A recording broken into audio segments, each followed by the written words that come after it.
Stop it!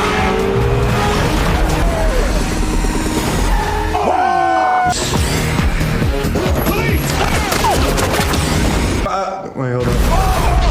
I mean, we did some of it. What runners have gone low. The biggest shipment on record is coming in tonight, and we want Talk! You want to talk? Oh, go ahead. They can't hear!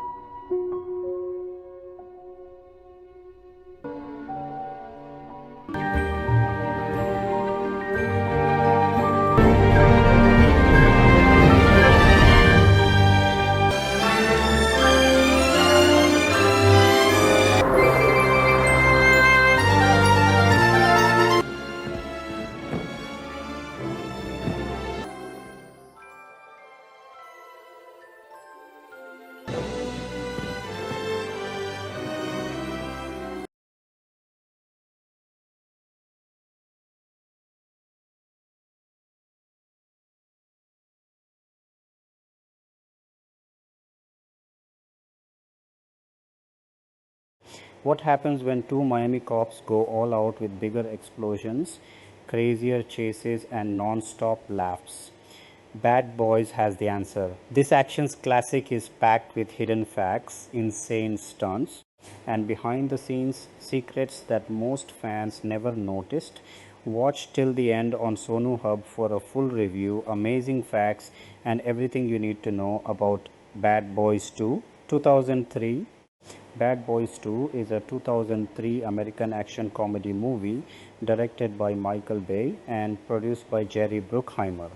The script was written by Ron Shelton and Jerry Stahl, while the story was created by Ron Shelton along with Cormac Wibberley and Marianne Wibberley. It is the sequel to the 1995 hit Bad Boys and the second movie in the Bad Boys franchise.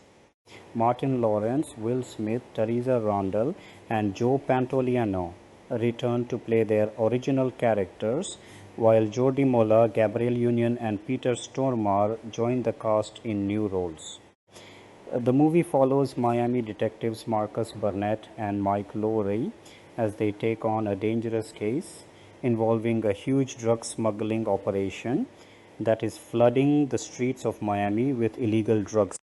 The movie hit theaters on July 18, 2003 through Sony Pictures releasing. Critics gave it mostly negative reviews, but audiences still showed up in huge numbers. It became a big box office success, earning around $273.3 million worldwide against a production budget of about $130 million. That made it one of the highest grossing movies of 2003. Proving that fans loved the action, comedy, and chemistry between Will Smith and Martin Lawrence. The success of the movie later led to two more sequels, Bad Boys for Life, which was released in 2020, and Bad Boys Ride or Die, which came out in 2024. 8 years after the first movie, Miami detectives Marcus Burnett, Martin Lawrence, and Mike Lowry, Will Smith are working on a new case involving a powerful new form of ecstasy that is flooding the streets of Miami. The drugs are secretly shipped from Cuba on cargo ships. Once they get close to Miami, the drugs are hidden inside coffins and dropped into the ocean, where speedboats pick them up and bring them to shore. The entire operation is controlled by a dangerous Cuban drug kingpin named Johnny Tapia Jordi Mola, who is trying to smuggle about $150 million worth of ecstasy into the United States. His smugglers manage to avoid the Coast Guard and successfully deliver the drugs.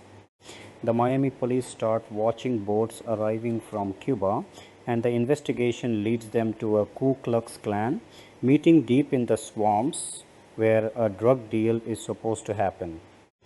Marcus and Mike go undercover by dressing up as Klan members. Once the drugs are delivered, they reveal their identities and move in to make arrests. But everything goes wrong when their radios stop working, delaying the arrival of the Tactical Narcotics Team TNT. A huge gunfight breaks out, and during the chaos, Mike accidentally shoots Marcus in the butt. To make things even worse, the clan members turn out to be nothing more than small time buyers instead of the real drug suppliers they were looking for. After the mission goes sideways, Marcus starts wondering if he still wants Mike as his partner because their jobs are getting more dangerous every day. At the same time, Mike is stressed because he is secretly dating Marcus's younger sister, Seed Gabrielle Union, and he knows Marcus will lose his mind if he finds out. Marcus has already decided he wants to transfer out of the TNT unit, but he is still trying to figure out the right time to tell Mike. What Mike and Marcus don't know is that CD is secretly working undercover for the DEA. She is pretending to be a money laundering expert for a group of Russian gangsters. Those Russians are actually helping Johnny Tapia move his drug money and distribute the ecstasy throughout Miami. During Side's first undercover mission in Miami, a violent Haitian gang called the Zoe Pound tries to steal the money being exchanged between the Russians and Tapia.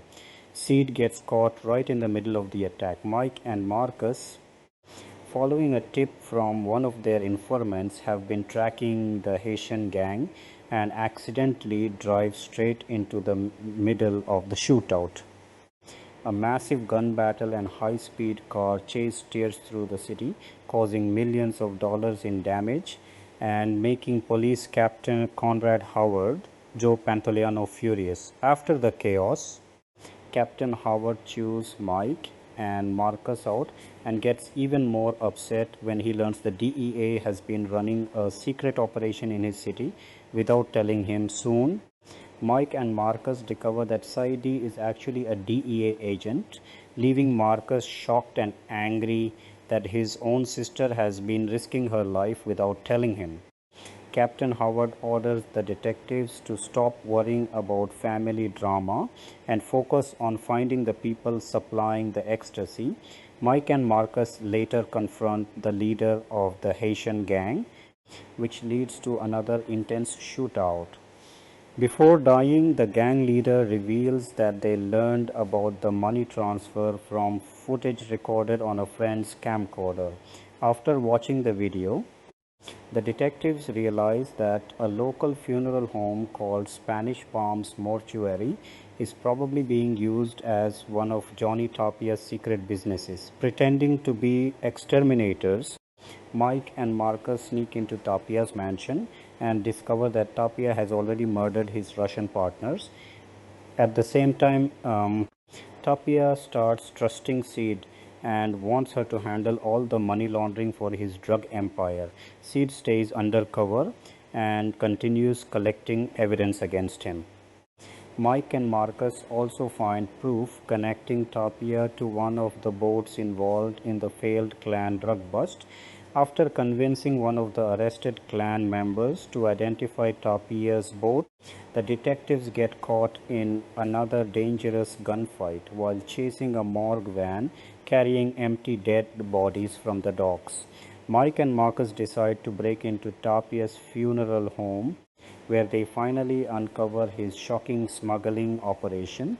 Tapia has been hiding drugs and cash inside dead bodies and shipping them through the mortuary to avoid getting caught. The undercover mission almost falls apart when Mike and Marcus are nearly discovered. During the confusion, Marcus accidentally swallows some of the ecstasy and becomes completely high, making the situation even crazier.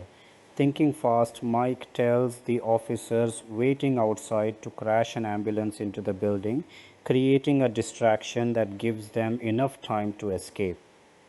The evidence they collect is enough for Captain Howard to approve a full raid on both Tapia's mansion and the funeral home, working together with the DEA and the US Coast Guard. After Mike and a still high Marcus get the search warrant, the police launch the operation and seize huge amounts of drugs and cash, while the Coast Guard intercepts more of Tapia's shipments. But the raid doesn't go exactly as planned. A Russian gangster named Alexei Peter Stormar, looking for revenge against Tapia, storms into the mansion on his own and starts shooting. The police kill Alexei during the attack, but the distraction gives Tapia a chance to discover Seed's true identity as a DEA agent. He kidnaps her and escapes to Cuba before the police can stop him. Even though most of his drugs and money are taken away, Tapia manages to flee with Syed as his hostage. Once back in Cuba, he demands that his money be returned within 48 hours if they ever want to see Syed alive again, refusing to let Syed die. Mike and Marcus put together a special Black Ops rescue team made up of DEA agents, TNT officers, and CIA contact arranged by Captain Howard. The Coast Guard secretly drops the team off a few miles from the Cuban coast. There they meet Tito, the brother of fellow officer Vargas and the leader of the local Alpha 66 resistance group.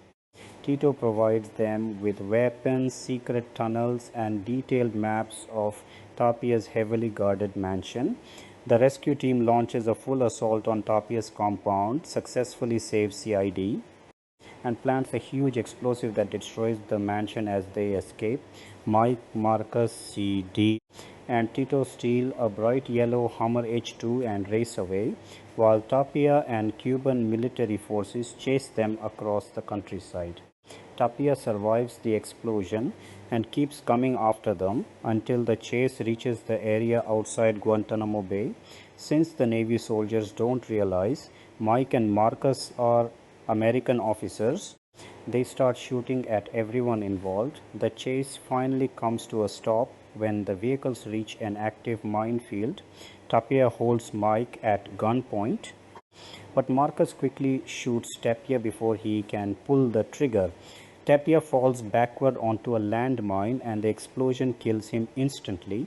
Back in Miami, Mike, Marcus, and Sid celebrate their victory with Marcus's family at a backyard barbecue. After everything they've been through together, Marcus decides not to leave the TNT unit after all and chooses to stay Mike's partner, proving that their friendship is stronger than ever. Casting returning leads: Will Smith as Detective Lieutenant Mike Lowry and Martin Lawrence as Detective Lieutenant. Marcus Burnett, Will Smith, and Martin Lawrence returned as the core duo of Miami Police Department narcotics detectives Mike Lowry and Marcus Burnett.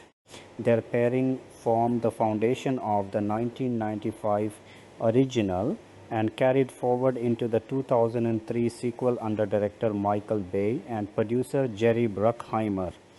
By the early 2000s, Smith had transitioned from the Fresh Prince of Bel-Air into major action and blockbuster roles, while Lawrence maintained a strong comedy profile with films such as Big Mama's House.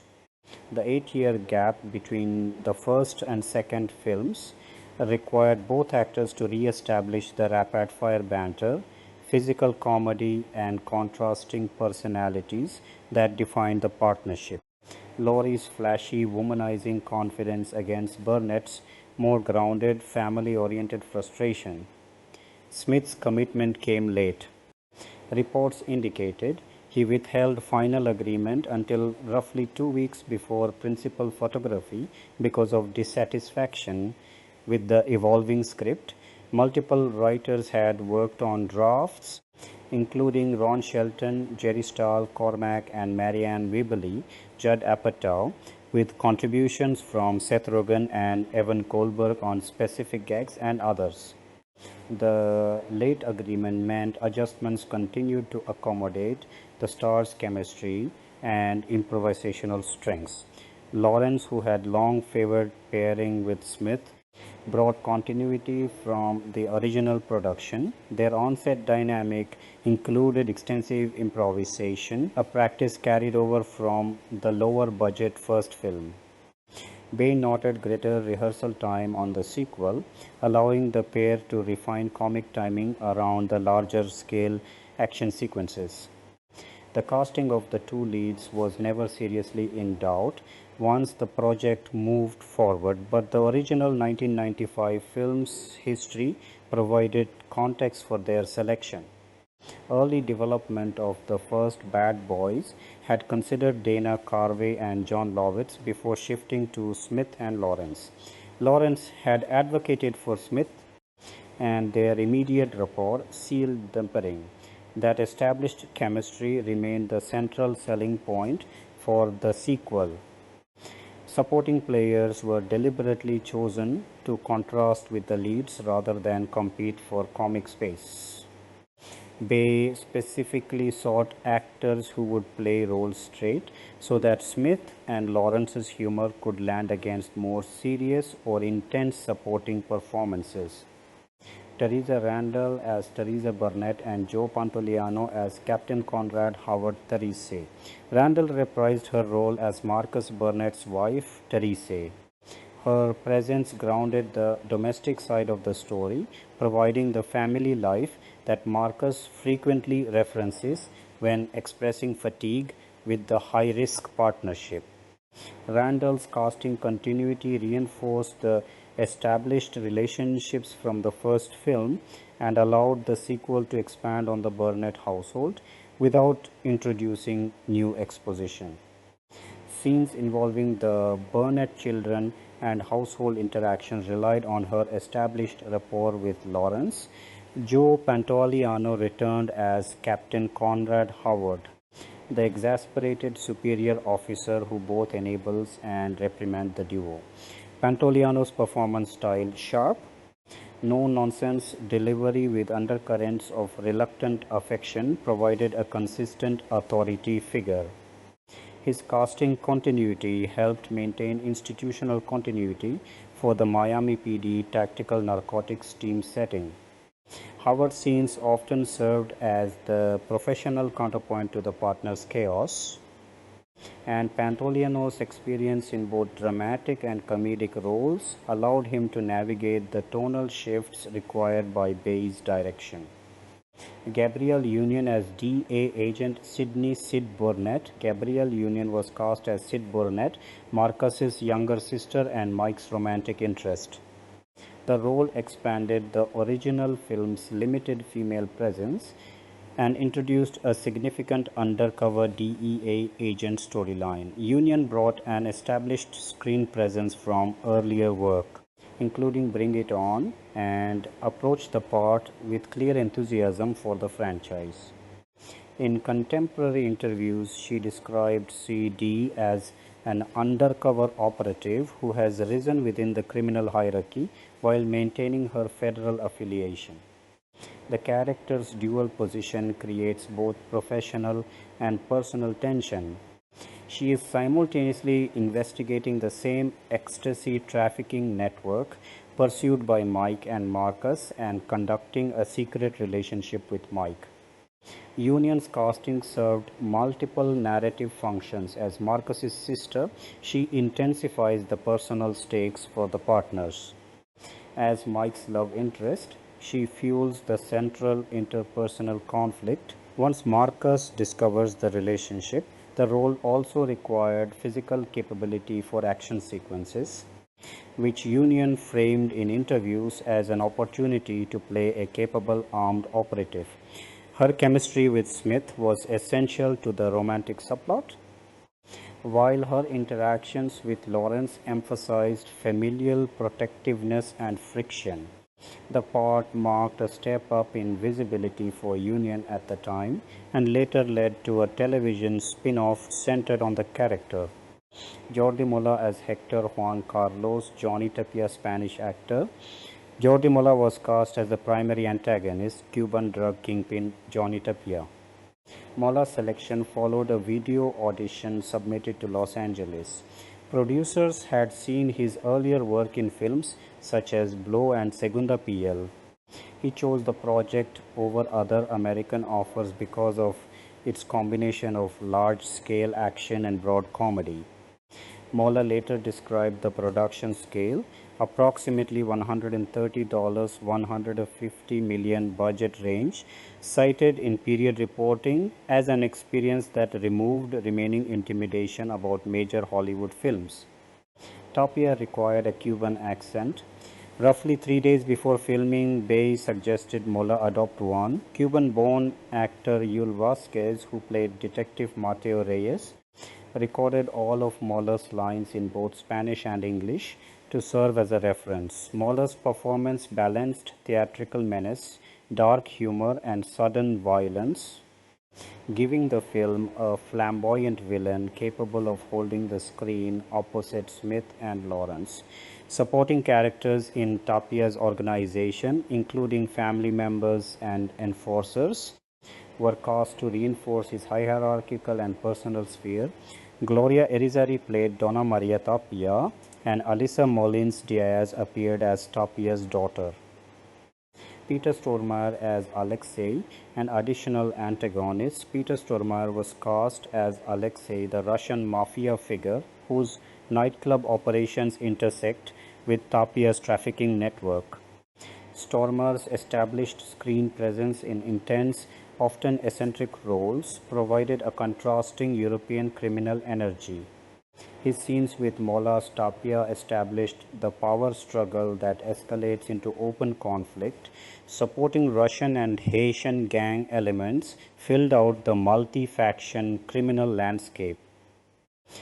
Oleg Taktarov appeared as Yosef, and actors such as Trevor Etienne Icepick and Kiko Ellsworth Blonde Red populated the Haitian gang sequences. John Seda played Roberto, a figure within Tapia's circle. Otto Sanchez portrayed Carlos.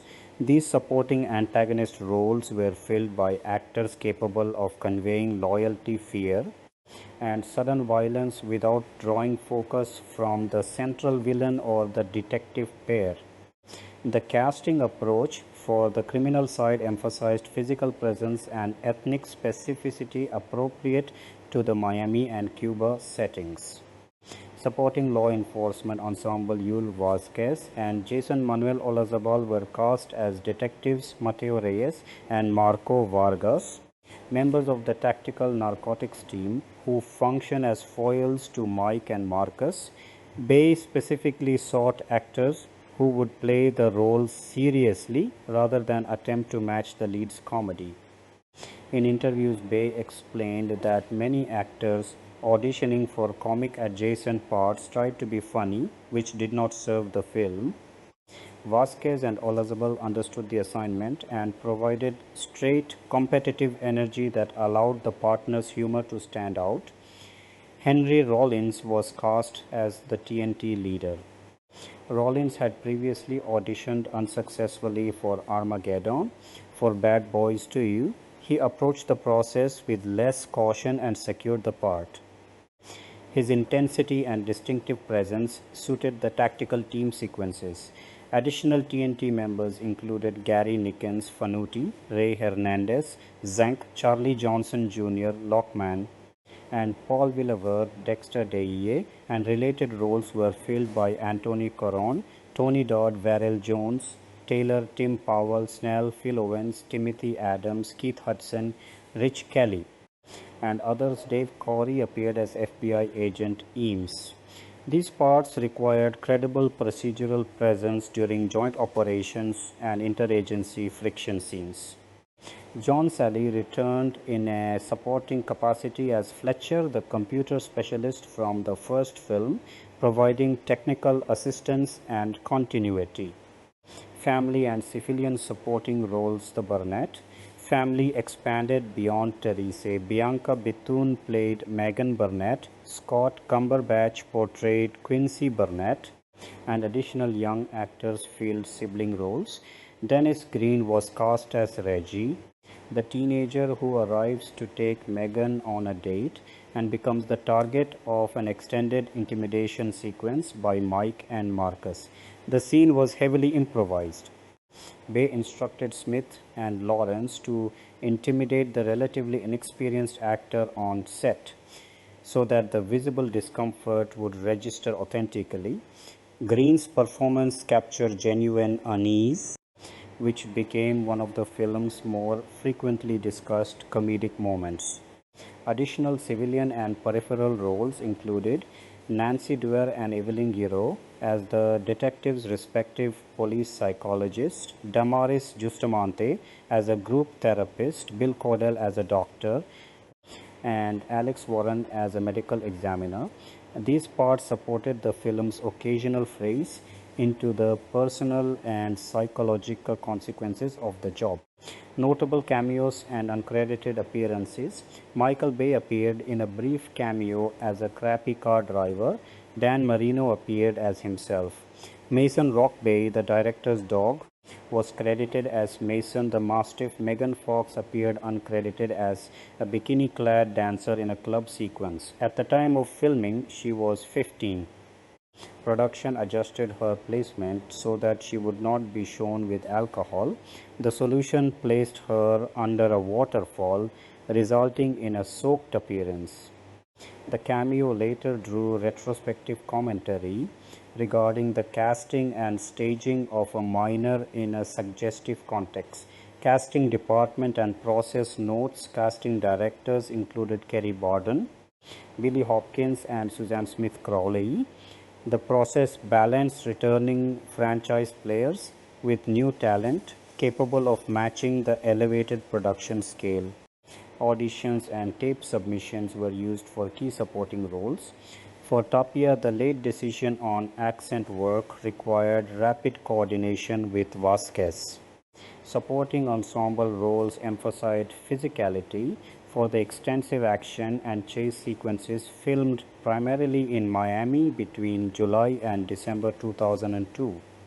The overall casting strategy prioritized chemistry between the leads, continuity of established supporting characters, a charismatic and larger-than-life antagonist, a capable romantic and professional female lead, and a broad ensemble of law enforcement and criminal players who could populate the high-volume action without competing for the comic center. Specific choices, such as keeping secondary detectives serious and selecting Rollins for tactical intensity, reflected Bay's preference for contrast that would amplify Smith and Lawrence's performances. Improvisation remained a working method, most visibly in scenes involving the leads and less experienced supporting players, such as the Reggie sequence. Secondary and background casting filled the large-scale set pieces. Ku Klux Klan members in the opening sequence, Haitian gang members, Russian associates, mortuary workers, Coast Guard, and Alpha 66 personnel in the Cuba sequences, and numerous uncredited extras for raves, clubs, and street chases. Actors such as Bubba Baker, James Zelley, and others populated the Klan meeting. Gino Salvano, Ralph Navarro, and Fernando Gaviria appeared among Tapia's muscle.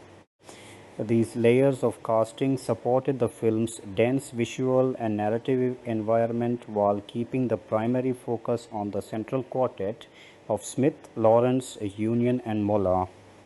The ensemble also included specialized technical and advisory roles reflected in on-screen presence, such as technical advisors who informed the tactical and law enforcement authenticity of the TNT and DEA sequences. Voice actors handled certain dubbed or additional dialogue tracks for international or specific character needs. The cumulative casting result was a large multi-ethnic, multi-factional roster appropriate to a Miami and Cuba set story of drug trafficking, interagency operations, and personal relationships under pressure. Expanded ensemble details and role functions. Michael Shannon was cast as Floyd Potteet, a supporting figure whose presence added texture to the criminal underworld and investigative threads. Shannon's early career intensity suited the film's mix of menace and procedural detail. Reynaldo Gallegos portrayed Tito Vargas, brother to one of the TNT detectives and a key contact during the Cuba sequences, bridging the Miami investigation with the overseas rescue operation. Bill Urforth appeared as Alpha 12, contributing to the paramilitary and resistance elements in the later acts. Coast Guard and related operational roles were filled by performers such as Chris Charles Herbert, radio operator, Nelson J. Perez, captain, and Bobby Talbot, AC techie. These parts supported the logistical and interagency coordination required for the climactic sequences. Mortuary and secondary criminal support roles included Michael Francis as an ice van driver, Pedro Telemaco as a baseball cap Cuban associate, and various security and muscle performers who populated Tapia's Miami and Cuban compounds. The casting of family members extended to Tapia's household, reinforcing the personal stakes of the antagonist's world. Supporting therapists, medical examiners, and psychologists provided brief but functional counterpoints to the high octane action, illustrating the institutional and personal toll on the detectives. Uncredited or minor dancers, club patrons, and South Beach figures filled the nightlife sequences that established the ecstasy trade's social surface, improvisation, chemistry, and on-set dynamics in casting context. The leads established improvisational approach shaped how supporting roles were directed. Bay encouraged Smith and Lawrence to push boundaries in scenes with less experienced players, as seen in the Reggie confrontation, to generate authentic reactions. This method required casting directors and the director to select performers who could withstand and respond productively to that intensity. Secondary detectives and tactical team members were chosen for reliability under physical demands and for their ability to remain grounded amid the lead's energy. Mola's preparation for the Cuban accent, guided by Vasquez's recordings, demonstrated the production's attention to linguistic authenticity for the central villain. Union's dual role as sister and romantic interest demanded an actress who could convey competence, vulnerability, and romantic chemistry simultaneously.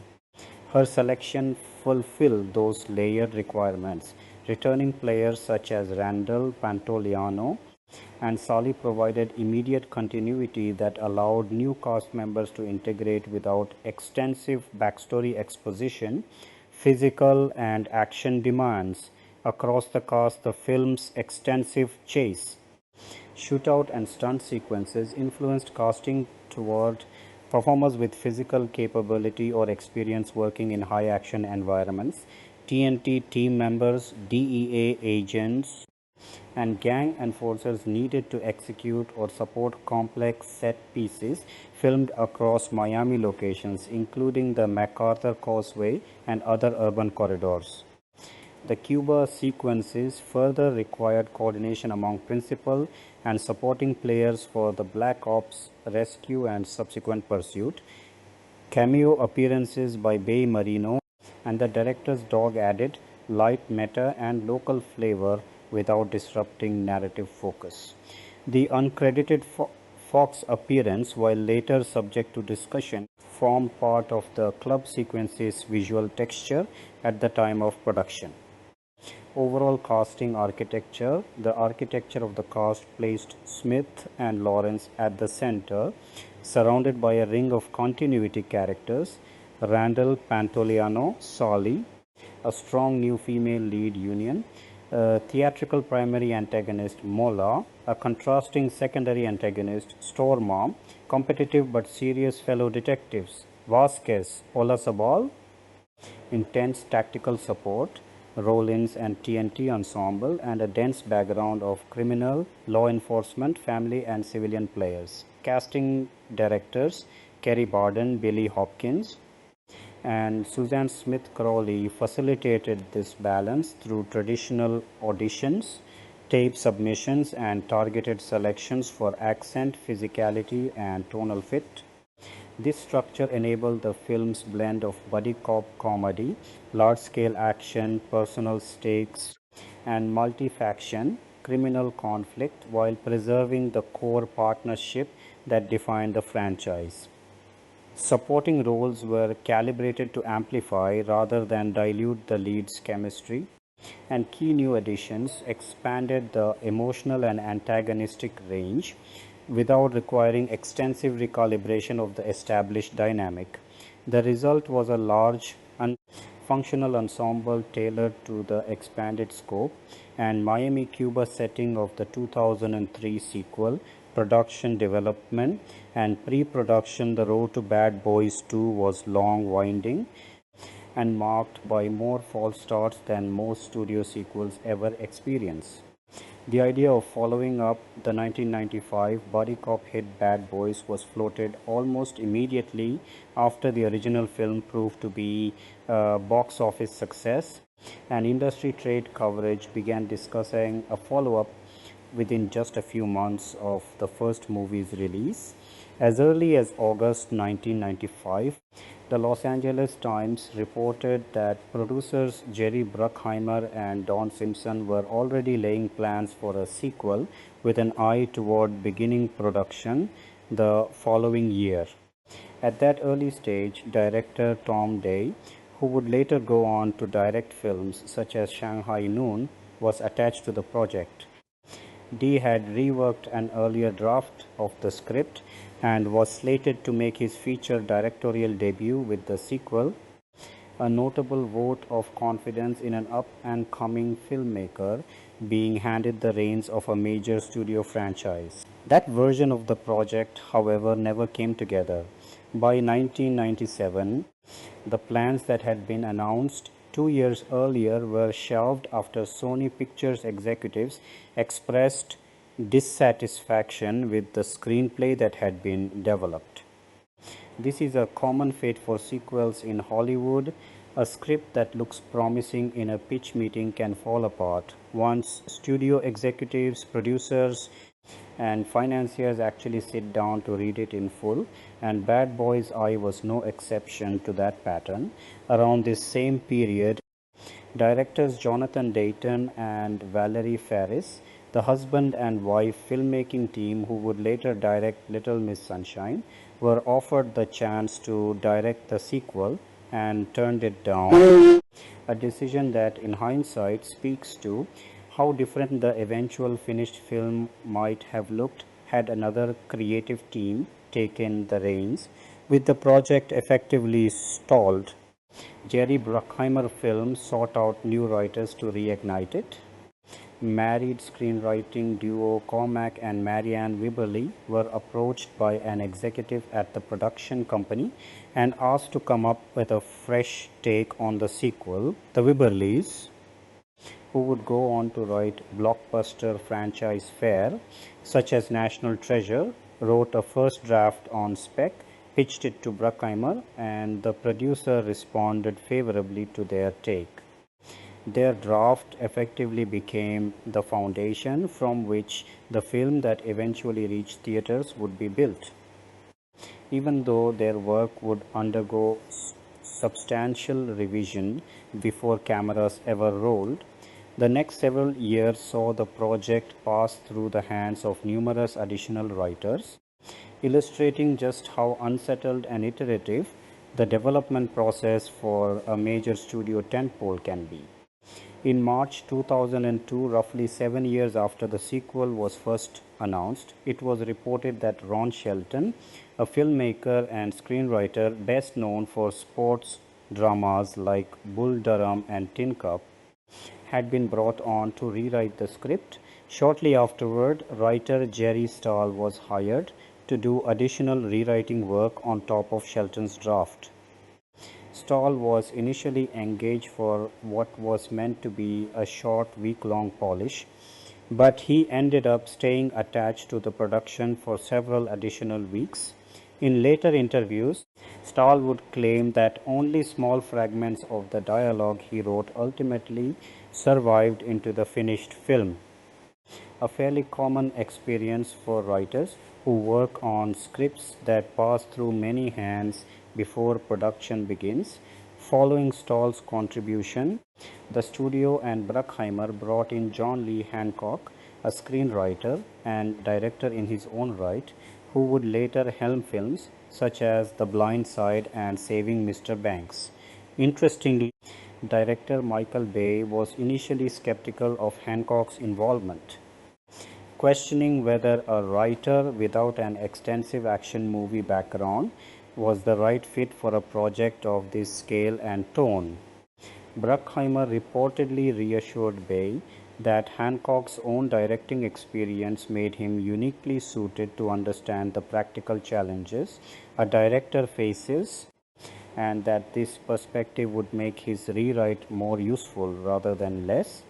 Hancock's assignment was to deepen a script that had up to that point been considered too simplistic.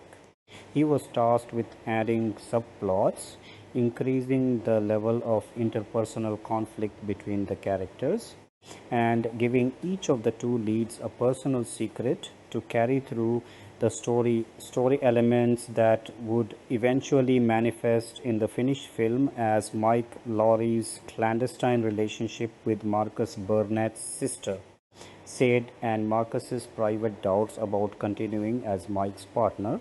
Hancock's tenure on the project was relatively brief.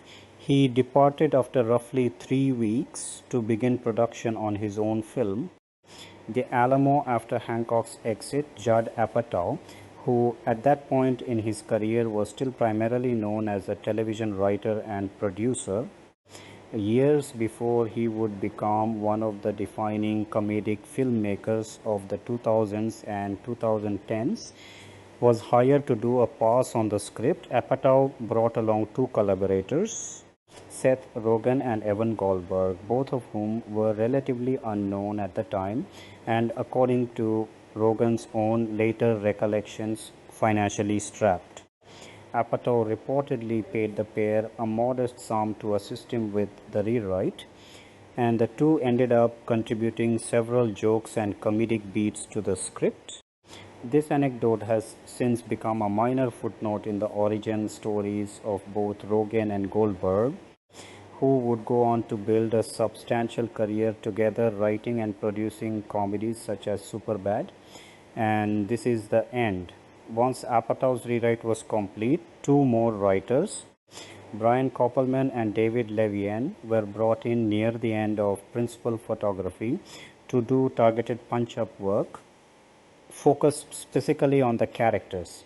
Their contribution was comparatively small in scope, occupying roughly a week of work, but it reflects how even films that are already shooting will sometimes continue to receive script adjustments on the fly, particularly for a production as large and effects heavy as this one. Beyond the writers who received either credit or documented substantive rewrite assignments, a striking number of additional screenwriters were consulted or brought in at various points during the film's long gestation.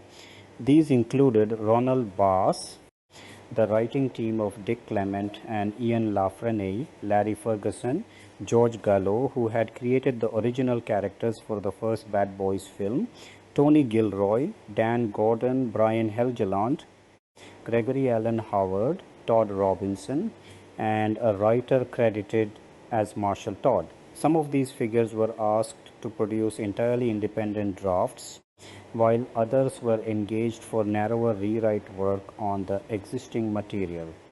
This revolving door of screenwriting talent underscores just how much difficulty the production faced in nailing down a version of the story that satisfied the studio, the producers, and Michael Bay simultaneously. When the dust settled, the Writers Guild credit for the final shooting script went to Ron Shelton and Jerry Stahl, while story credit was shared between Shelton and the Wibberleys, reflecting their earlier foundational draft.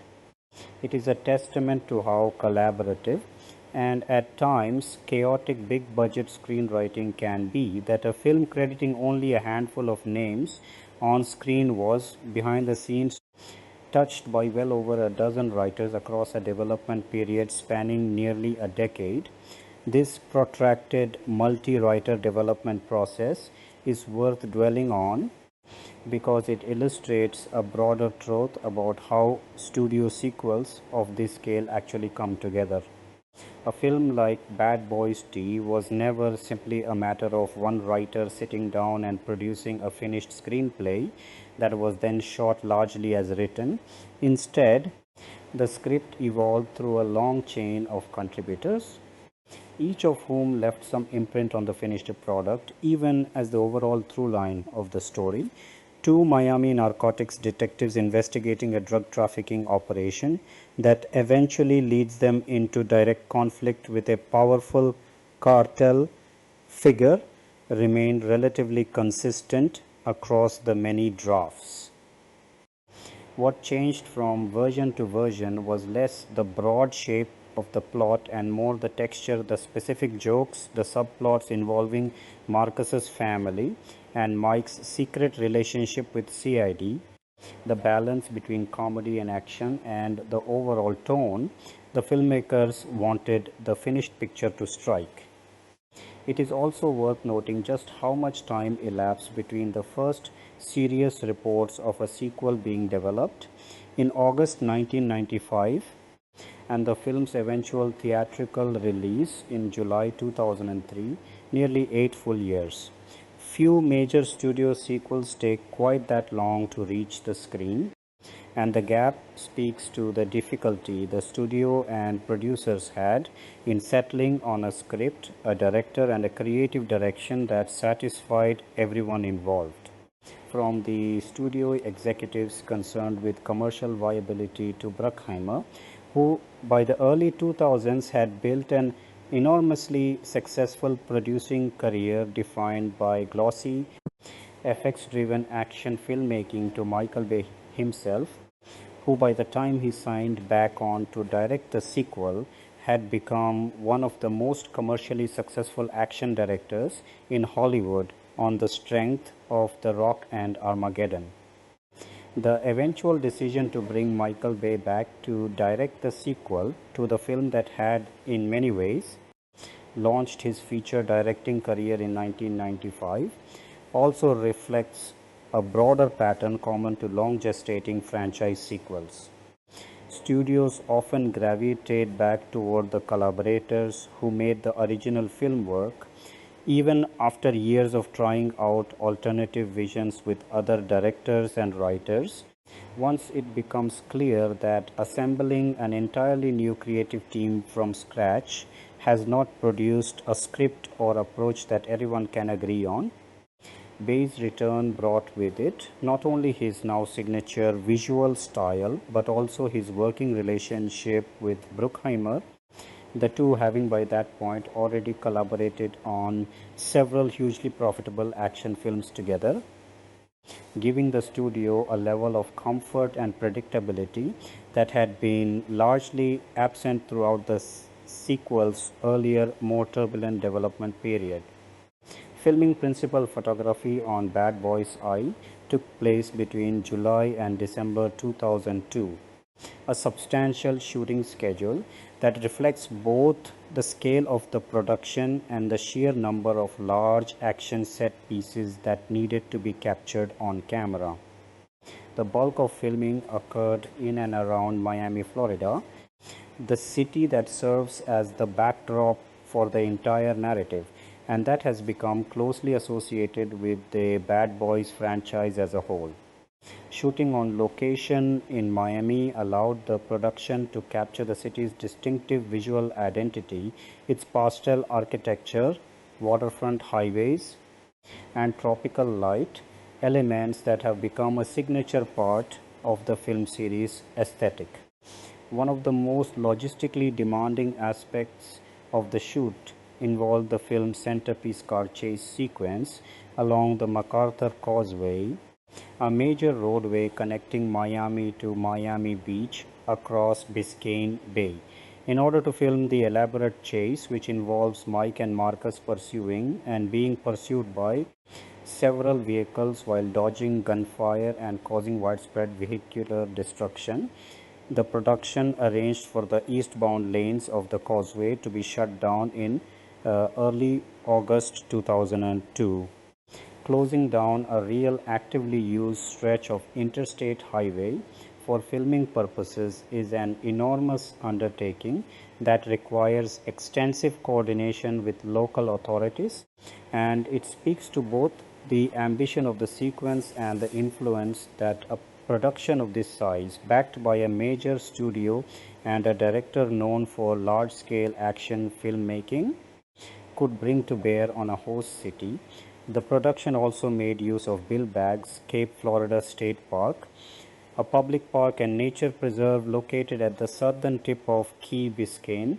Notably, the Bad Boys Zoo production occupied one side of the park for filming at almost exactly the same time that another major action film, Too Fast, Too Furious, was shooting on the opposite side of the same park.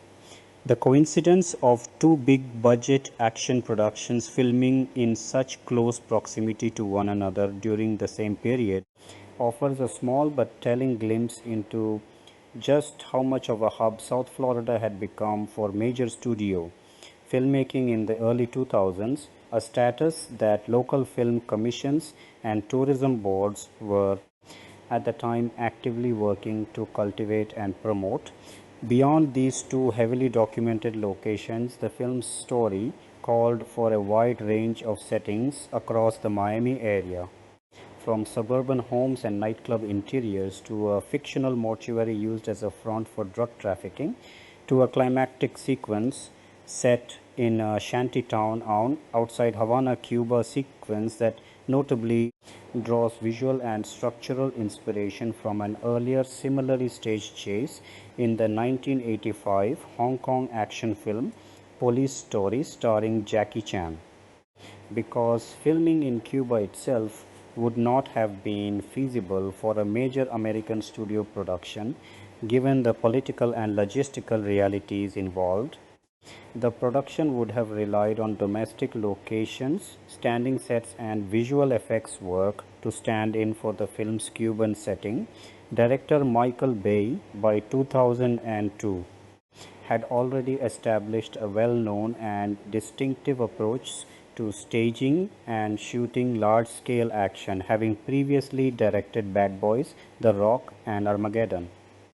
His approach, characterized by fast editing, low angle hero shots, wide scale practical destruction, and a preference for real explosions and stunt work over purely digital effects wherever feasible, would have shaped virtually every aspect of how the Miami and Cuba set sequences were physically staged and captured on camera. The film's cinematographer Amir Mokri worked alongside Bay to give the movie its heightened glossy visual style, a look that has become closely associated with both Bay's individual filmography and with the broader catalogue of films produced by Jerry Bruckheimer during this era of his career.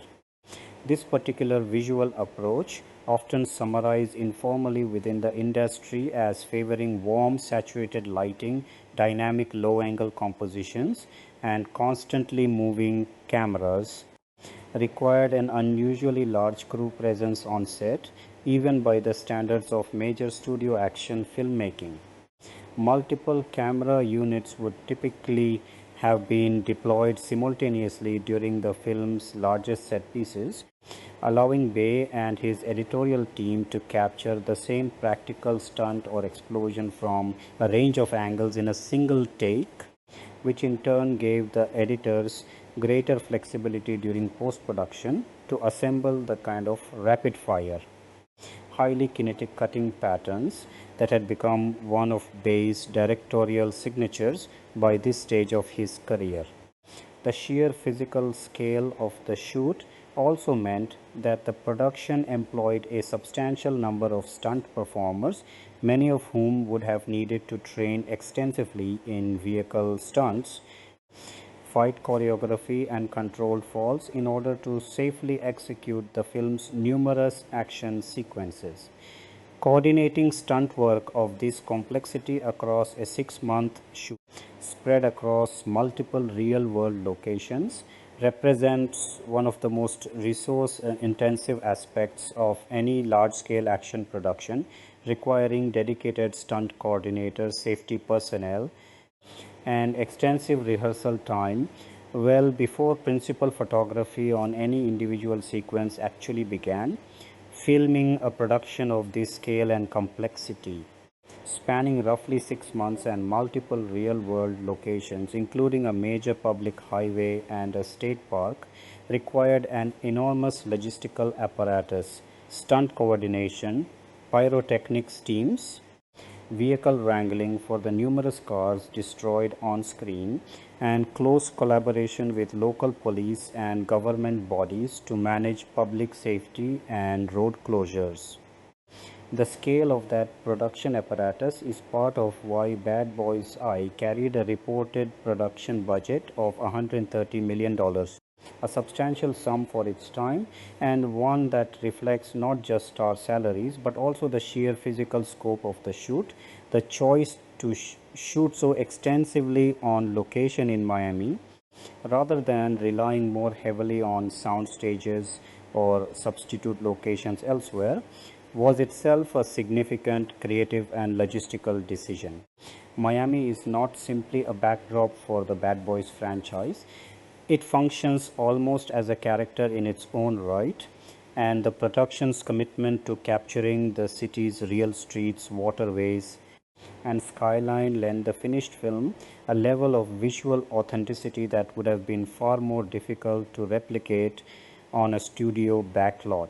That authenticity, however, came at a considerable cost, both financially and logistically, given the complexity of coordinating road closures, permits, and public safety measures across an active, densely populated metropolitan area. The MacArthur Causeway sequence in particular stands as one of the most ambitious and heavily resourced set pieces in the entire film. The chase, which sees Mike and Marcus's vehicle weaving through gridlock traffic while under fire, eventually spills a large number of cars off the back of a car carrier truck and into oncoming traffic, an image that became one of the film's most widely recognized and frequently referenced set pieces after release.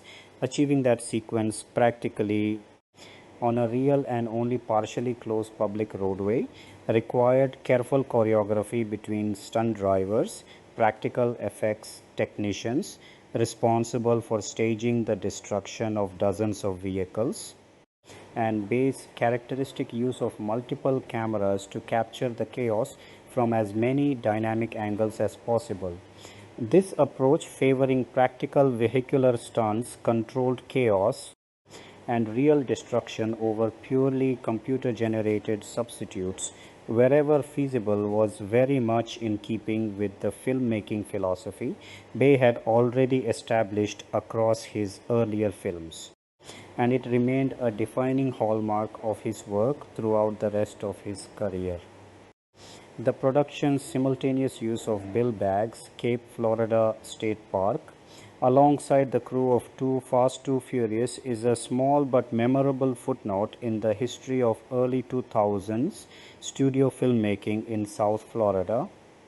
Both films belong to the broader wave of high-octane vehicle-centric action filmmaking that defined much of the decade's genre output, and the fact that two separate major productions were operating out of the same public park at nearly the same time speaks to how concentrated and in demand South Florida locations had become for this particular style of filmmaking. Local film commissions in the region actively courted this kind of production activity throughout the period, recognizing the substantial economic benefits, employment for local crew, hotel and equipment rental revenue, and broader publicity for the region as a filming destination that came with hosting major studio shoots beyond the standout Miami sequences. The production also had to grapple with staging the film's climactic third act set in and around Cuba. Because a major American studio production, filming on location in Cuba would not have been a realistic option given the political and regulatory realities of the period. The filmmakers would have relied on a combination of domestic stand-in locations, carefully dressed sets, and visual effects work to convincingly depict the film's fictionalized version of the Cuban countryside, a walled drug lord's compound, and the tense, sprawling minefield sequence that brings the story to its violent conclusion near the Guantanamo Bay naval base. Staging a sequence of this scale and specificity without the ability to shoot on the actual geography being depicted is itself a significant filmmaking challenge, requiring extensive planning from the production design and visual effects departments, working in close coordination with Bay and cinematographer Amir Mokri to maintain visual consistency between the practical Florida-based photography and the sequences meant to represent a different country entirely. Post-production once principal photography wrapped at the end of 2002, the film moved into an extensive post-production phase. Given the sheer number of large-scale set pieces captured during filming, practical car chases, shootouts, explosions, and a climactic sequence culminating in a minefield near the Guantanamo Bay naval base, the editing team faced the considerable task of shaping hundreds of hours of footage into a coherent, propulsively paced action comedy. The film was ultimately edited by a team of 3 editors: Mark Goldblatt, Thomas A. Muldoon, and Roger Barton. Having multiple editors work in tandem on a single film is a common practice on large action productions, where different editors are often assigned to work through dailies from different units or sequences simultaneously in order to meet demanding release deadlines, with a lead editor, in this case Goldblatt, a veteran of numerous large-scale action films, overseeing the process of assembling those pieces into a unified final cut. The finished film runs 147 minutes, a notably long runtime for an action comedy, reflecting both the sprawling multi-stranded plot which weaves together a Miami-based narcotics investigation, an undercover DEA subplot involving Marcus's sister, a Russian mafia subplot, and an extended third-act rescue mission in Cuba, and Bay's general tendency toward maximalist, extended action sequences that prioritize scale and spectacle. Post-production on a film of this length and complexity would also have involved substantial visual effects work, handled by an effects team responsible for enhancing the film's explosions, vehicular destruction, and other large-scale set pieces beyond what could be captured practically on set. The quality of that effects work was later formally recognized.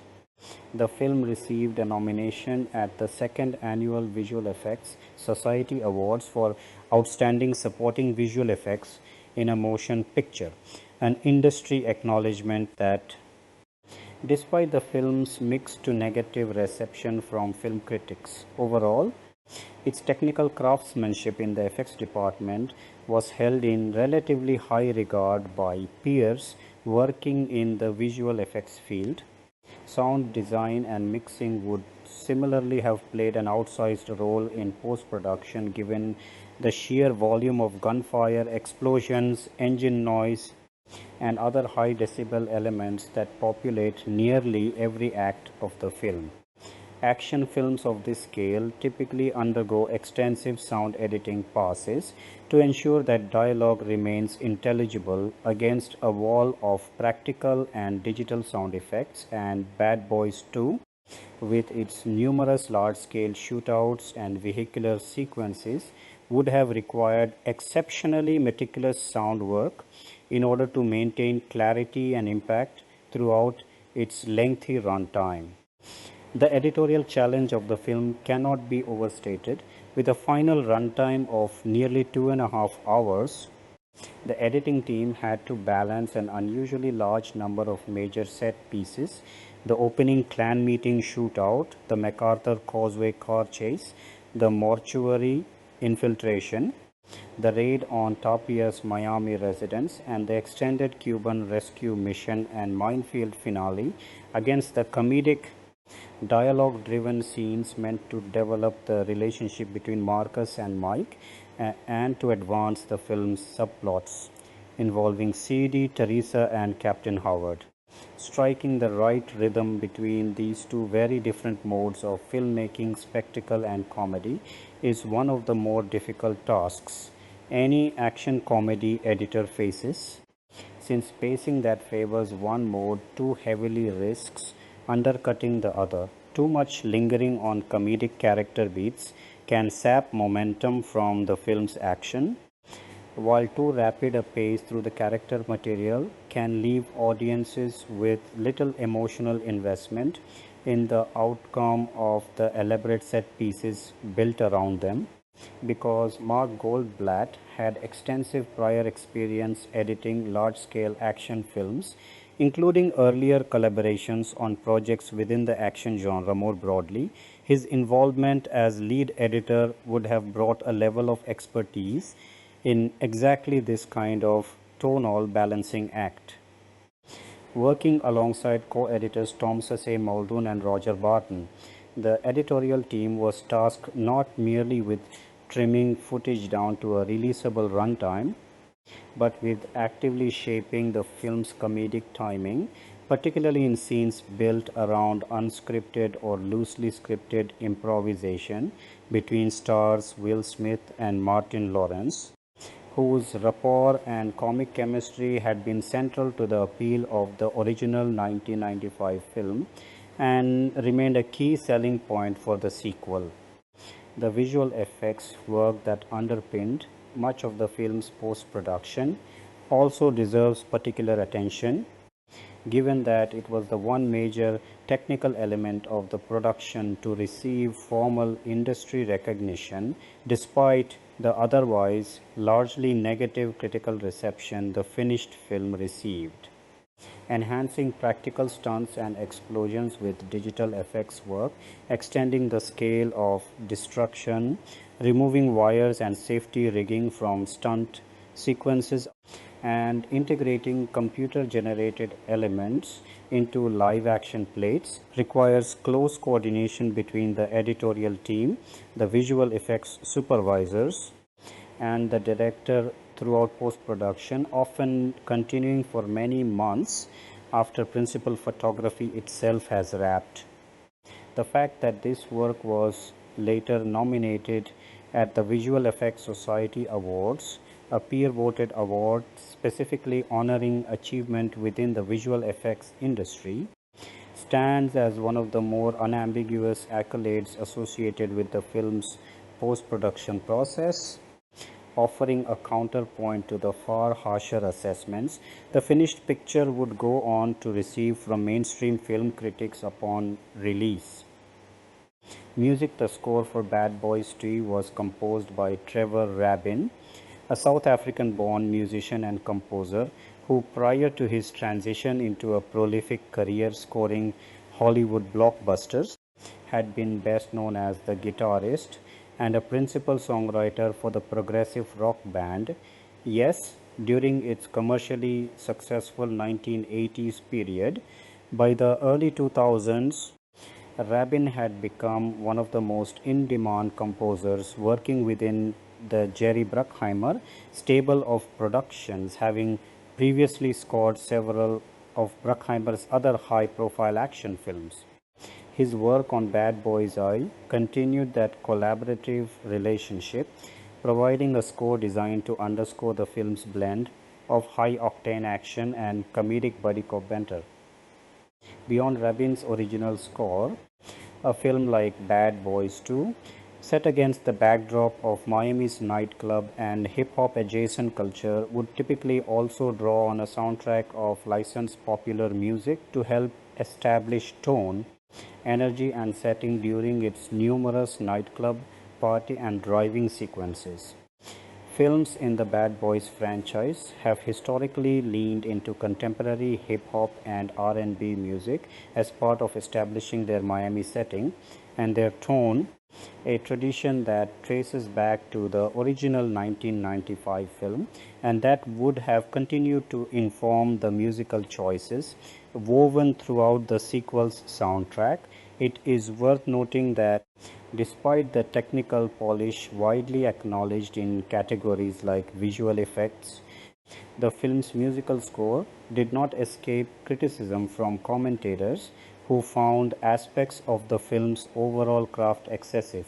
At the 2003 Stinkers Bad Movie Awards, an irreverent, fan organized set of awards handed out annually to recognize what its voters considered to be the year's weakest films, Bad Boys I received a nomination for Most Intrusive Musical Score, ultimately losing that particular dishonor to Charlie's Angels' Full Throttle. While clearly not an authoritative critical assessment in the way that, say, an Academy Award nomination would be, the nomination is a small but telling indicator of how at least some segments of contemporaneous audiences and commentators perceive the film's use of music as part of a broader pattern of stylistic excess that ran through the picture as a whole. Trevor Rabin's broader scoring career, at the time he took on Bad Boys to You, had already established him as a reliable go-to composer for large-scale Hollywood action fare, and his musical approach on this film would have needed to serve several distinct dramatic functions simultaneously. A score for a film of this type typically must underscore high-tempo action sequences with propulsive percussion-driven cues, support quieter, character-driven scenes with more restrained and emotionally legible material, and in a film that blends action with comedy as heavily as this one does, occasionally lean into a heightened, almost self-aware bombast that mirrors the film's larger-than-life tone without undercutting the sincerity of its more dramatic beats, such as the sequences involving Cy-Dead's kidnapping or Marcus's concerns about continuing to work alongside Mike. The soundtrack's use of contemporary popular music, layered alongside Rabin's original orchestral and electronic score, would also have served an important world-building function, reinforcing the film's Miami setting through musical genres closely tied to the city's cultural identity at the time, a strategy consistent with how the original 1995 film had used music, and one that helped situate Bad Boys to You within a broader lineage of early 2000s American action cinema that frequently used licensed popular music as a shorthand for setting, energy, and audience demographic.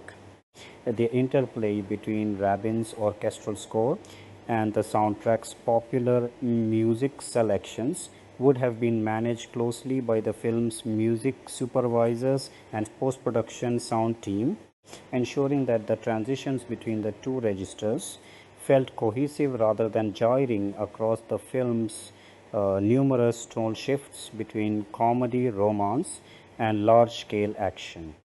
Released theatrical Bad Boys High opened in North American theaters on July 18, distributed by Sony Pictures, releasing under the studio's Columbia Pictures banner.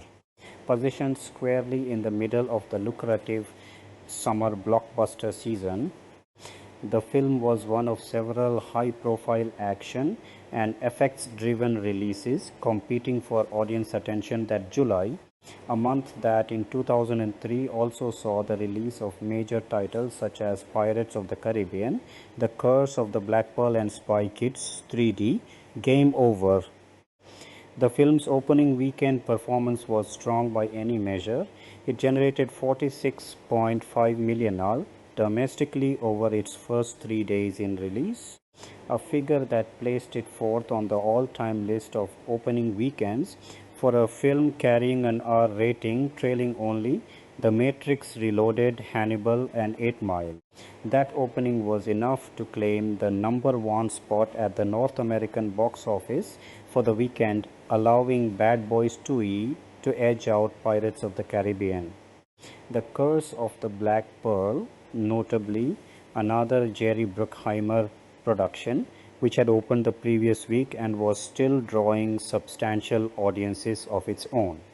The fact that two Bruckheimer produced films effectively went head to head for box office supremacy within the same month speaks to the producer's dominant position within the action blockbuster landscape of the early to mid 2000s.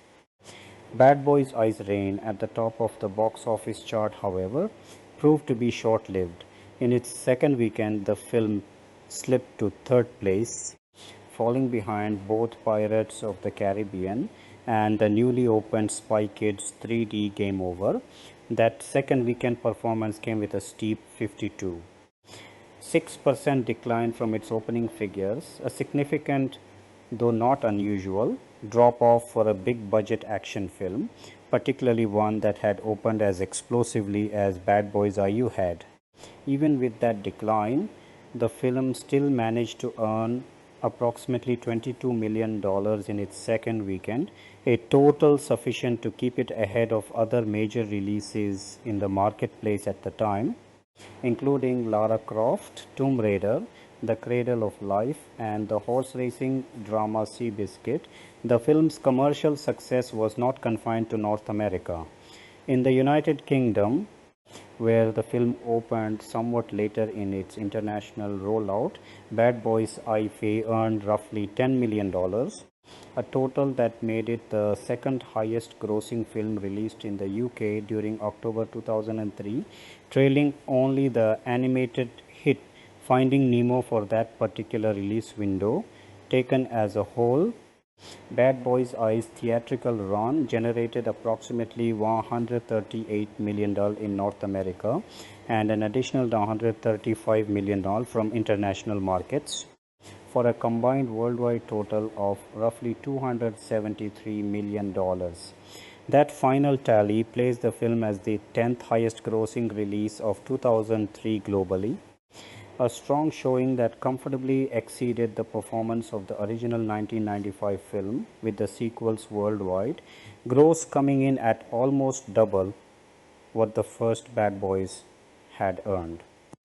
Given the film's reported $130 million production budget, its worldwide box office total represented a healthy return for Sony and Jerry Bruckheimer films, even setting aside the additional marketing expenditures that would typically accompany a summer tentpole release of this scale.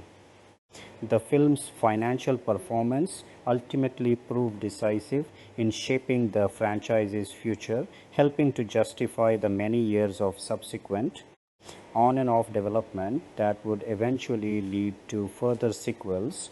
The film's theatrical release also arrived at a particularly competitive moment in the North American exhibition calendar.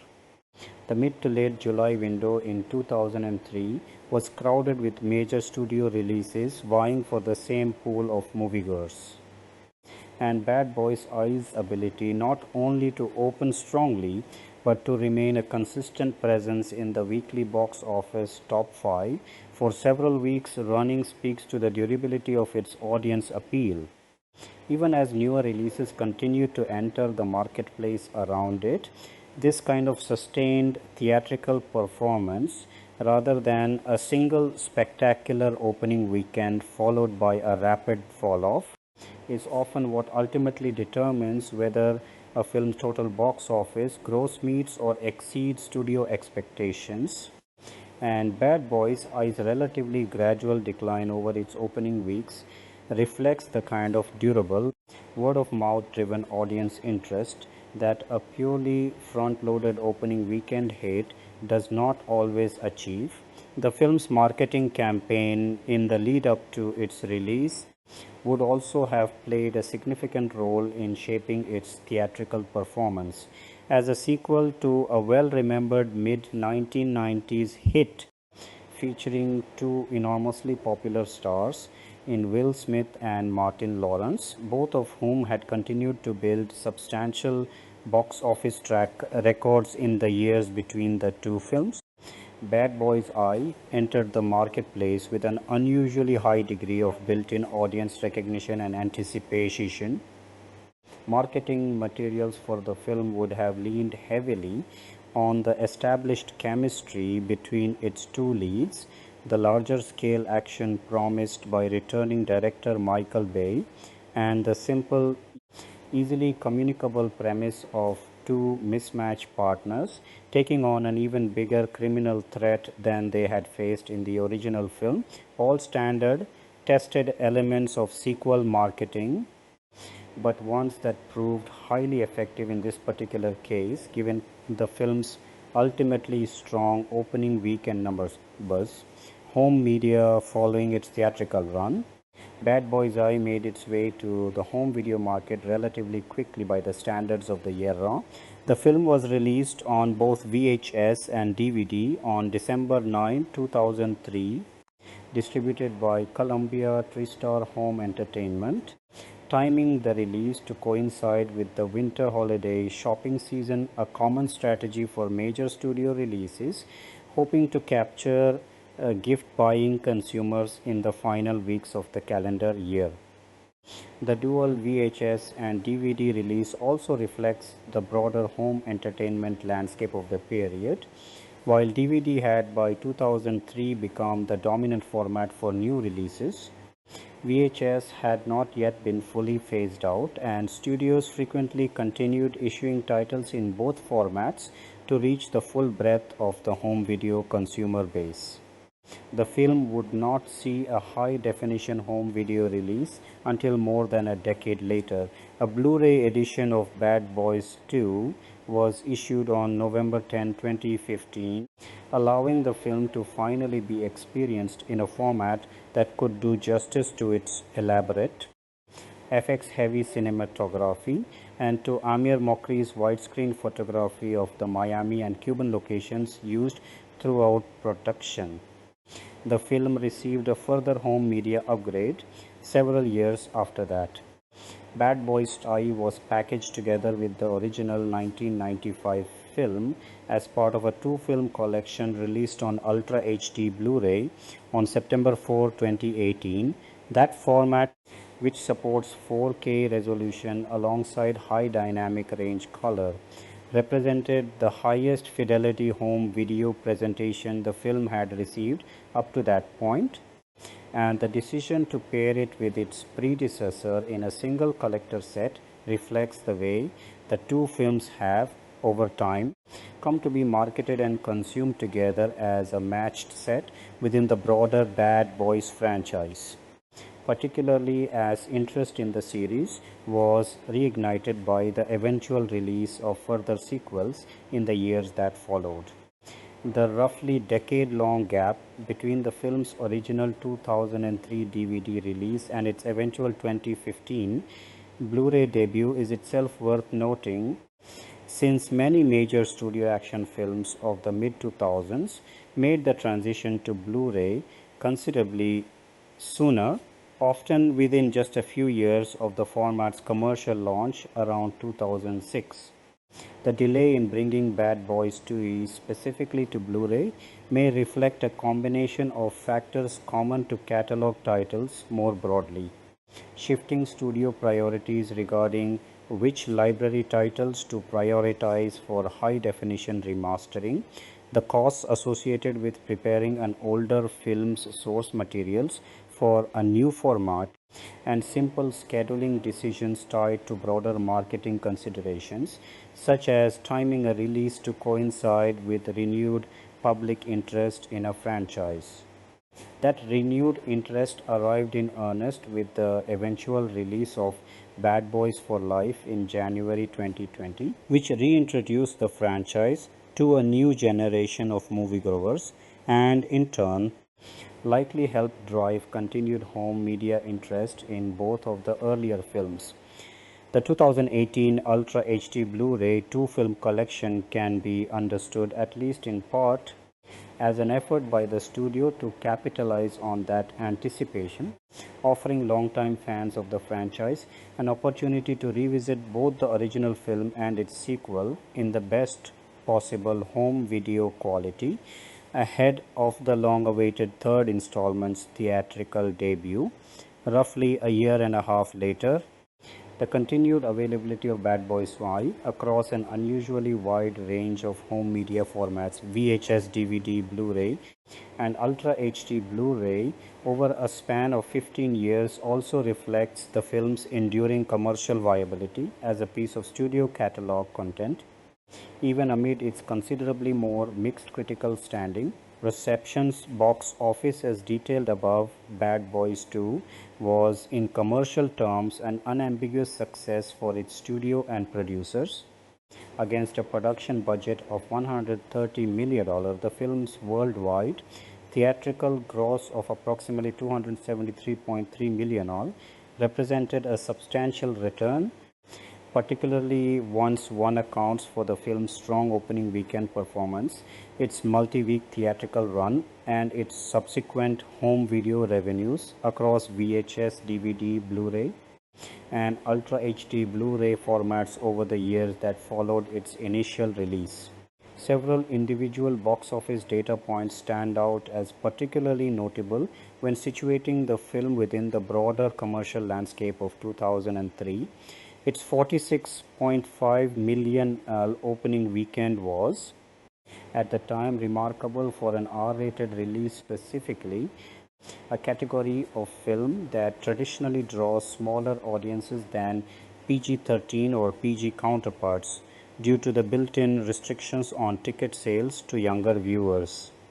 Place it fourth on the all-time list of R-rated opening weekends, behind only The Matrix Reloaded, Hannibal, and 8 Mile, underscored the degree to which the built-in audience for the Bad Boys franchise, combined with the drawing power of stars Will Smith and Martin Lawrence and the spectacle-driven direction of Michael Bay, was able to overcome the traditional commercial headwinds that R-rated films tend to face.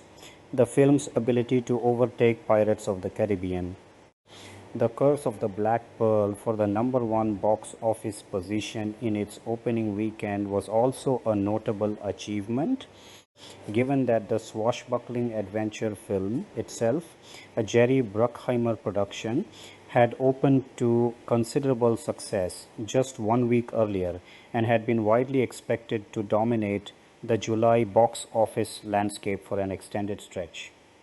That Bad Boys Eye was able to claim the top spot even briefly speaks to the strength of its opening. Ultimately, Bad Boys Eye's worldwide total of roughly $273 million secured its position as the 10th highest grossing film of 2003 as a whole, placing it among a very small handful of the year's biggest theatrical successes and validating, at least in commercial terms, the many years Sony Pictures and Jerry Bruckheimer Films had invested in bringing the long gestating sequel to the screen.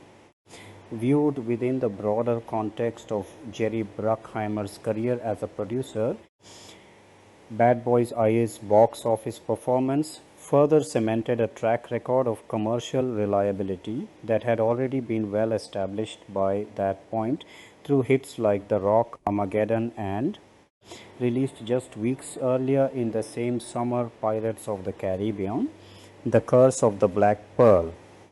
Having two films from the same producer occupy the top of the North American box office chart in consecutive weeks during the same summer season is a relatively rare feat, and it underscores just how dominant Bruckheimer's brand of glossy, effects-driven, star-powered filmmaking had become within the studio system during this particular stretch of the early 2000s.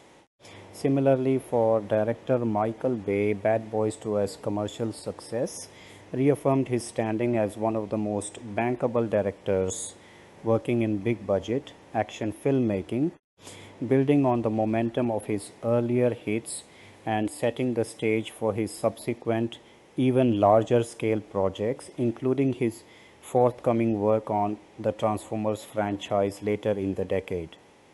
For stars Will Smith and Martin Lawrence, The film's box office performance likewise reinforced their standing as two of the most commercially dependable leading men in Hollywood comedy and action filmmaking, respectively. At a moment in each of their careers when both actors had already built substantial box office track records independent of the Bad Boys franchise itself. It is also worth situating Bad Boys High's box office achievement against the considerably more modest financial expectations that might reasonably have attached to a sequel that had spent nearly 8 years bouncing between different writers, directors, and creative visions before finally reaching production long. Troubled development processes do not always translate into strong box office results.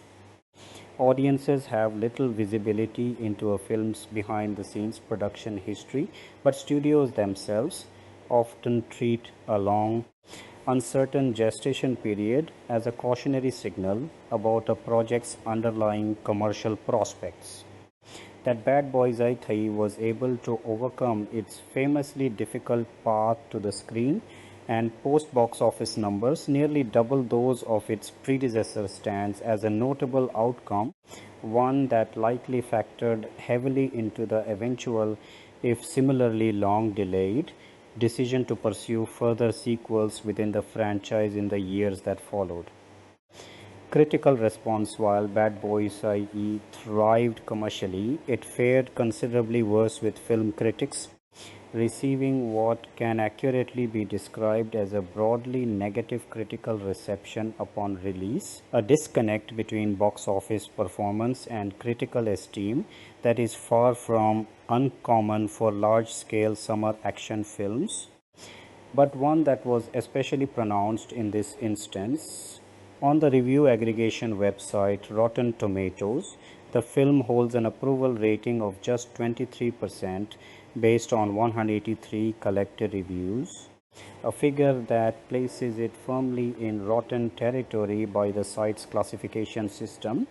The site's own critical consensus summarized the prevailing critical sentiment succinctly, characterizing the film as consisting of little more than an extended barrage of explosions paired with unfunny, aimless banter between its two leads. On Metacritic, another major aggregator that assigns films a weighted average score based on a curated pool of critics, Bad Boys 2 fared similarly poorly, earning a score of 38 out of 100 based on 34 reviews, a tally that the site classifies as indicating generally unfavorable reviews. Interestingly, this critical drubbing stood in sharp contrast to the film's reception among general movie-going audiences, polled by CinemaScore, an organization that surveys opening night theatrical audiences and assigns films a letter grade based on their responses.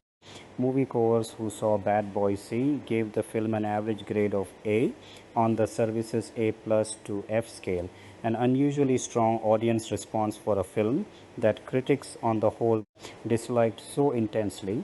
Notably, this A grade matched the score audiences had given to the original 1995 Bad Boys, suggesting a consistent gap between critical and popular reception across both films in the franchise. Among the individual critics who reviewed the film harshly, few reviews proved more influential or more widely cited in the years since than Roger Ebert's take for the Chicago. Sometimes Ebert awarded the film just 1 out of a possible 4 stars, and he was particularly critical of a specific scene involving a teenage character and a racial slur, describing his reaction to that moment as one of genuine discomfort about the filmmaker's choices and judgment. Ebert's review has since become one of the most frequently referenced critical assessments of the film, largely because of how pointedly and personally he registered his objection to that particular sequence. Ebert was far from alone in his negative assessment. On the television program At the Movies with Ebert and Roper, critic Richard Roper went so far as to single out Bad Boys 2 as the single worst film released during all of 2003, a striking distinction given the sheer volume of films released in any given calendar year, and one that speaks to just how strongly negative Roper's reaction to the film was. Critic James Berardinelli, writing for the online outlet Real Views, was, if anything, even more severe in his condemnation, awarding the film a mere half star out of a possible 4 and describing it in unusually forceful terms as representing, in his view, a wholesale failure across nearly every dimension of filmmaking craft that he personally valued as a critic. Other reviewers took aim at the film from different angles. John Caramanica, writing for The Village Voice, drew a comparison between the film's freewheeling, almost incoherent barrage of vehicular carnage and gunplay and the open-world video game Grand Theft Auto. Vice City, suggesting that the film played less like a coherent narrative feature and more like a highlight reel of unconnected action beats stitched together for spectacle's sake.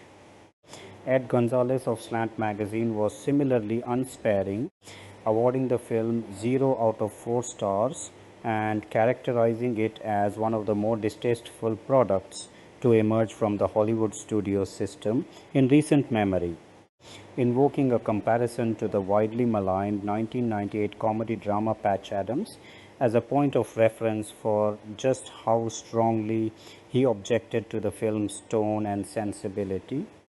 Not every critical voice was uniformly dismissive, however. Ellen A. Kim, writing for the Seattle Post-Intelligencer, offered one of the more positive assessments to emerge from the film's critical reception, characterizing it as an unapologetically enjoyable piece of escapist entertainment for viewers who were already predisposed to enjoy this particular brand of big, loud action filmmaking. Beyond Kim's review, a number of other critics and audience members singled out the film's action sequences and its visual effects work specifically for praise, even while expressing broader reservations about the film's script, tone, humor, or overall length. This pattern, praise for technical execution and spectacle paired with criticism of narrative substance, humor, and tone, recurs across a great deal of the film's critical coverage, and it mirrors the film's later recognition at the Visual Effects Society Awards, where its technical achievements were acknowledged by industry peers, even as mainstream critics largely panned the finished product as a whole.